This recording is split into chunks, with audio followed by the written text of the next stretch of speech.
പണ്ടൊക്കെ സ്കൂളിൽ പോകുന്നത് തന്നെ വൈകുന്നേരം തിരിച്ചു വരുമ്പോ എന്നതായിരിക്കും വീട്ടിലുണ്ടായിരിക്കുക എന്ന ചിന്തയോടെ ആയിരിക്കും കേട്ടോ.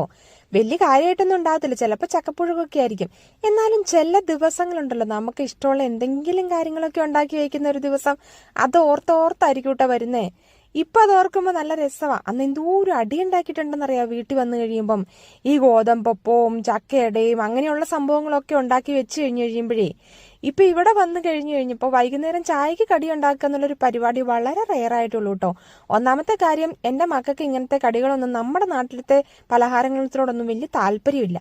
അപ്പൊ ഇവിടുന്ന് കിട്ടുന്ന എന്തെങ്കിലും സാധനങ്ങളൊക്കെ വാങ്ങിച്ച് അവരങ്ങ് അഡ്ജസ്റ്റ് ചെയ്തോളും. പിന്നെ ഞാൻ ആകെ ചായക്ക് എന്തെങ്കിലുമൊക്കെ ഉണ്ടാക്കുക എന്ന് പറയുന്നത് കുറ്റീസം വീട്ടിലുള്ളപ്പോഴാണ്. ഞങ്ങൾ എല്ലാവരും കൂടെ ഇരിക്കുമ്പോഴാണ് ചായക്കടി എന്ന് പറഞ്ഞൊരു ഐഡിയ തന്നെ മനസ്സിലേക്ക് വരുന്നത്. അന്നേരം എന്തെങ്കിലുമൊക്കെ ഉണ്ടാക്കും കേട്ടോ. ഇന്നിപ്പോ നല്ല ഫ്രഷ് ആയിട്ടുള്ള കുറച്ച് ചോളം കിട്ടിയിട്ടുണ്ടേ. അപ്പൊ അതുകൊണ്ട് അതൊന്ന് വറുത്ത് വെച്ചു. അത് അവന്മാർക്ക് ചിലപ്പോൾ ഇഷ്ടാവുമായിരിക്കും. ചെറുത് പണ്ടിങ്ങനെ ഒരെണ്ണം കൊടുത്തപ്പോൾ കഴിച്ചിട്ടുണ്ടായിരുന്നു. പിന്നെ ഞാൻ വിചാരിച്ച് കുറച്ച് മുട്ട പപ്സ് ഉണ്ടാക്കി വെച്ചേക്കാന്ന്. കുറേ മുട്ട ഇരിപ്പുണ്ടായിരുന്നേ, അതങ്ങ് ഒഴിവാകുകയും ചെയ്തോളൂല്ലോ. അല്ലാണ്ട് ഇവിടെ ആരും മുട്ട പുഴുങ്ങി കഴിക്കുന്ന പരിപാടിയൊന്നുമില്ല. എന്നാന്നറിയാൻ പാടില്ല, അതിനോട് ആർക്കും വലിയ താല്പര്യമൊന്നുമില്ല കേട്ടോ.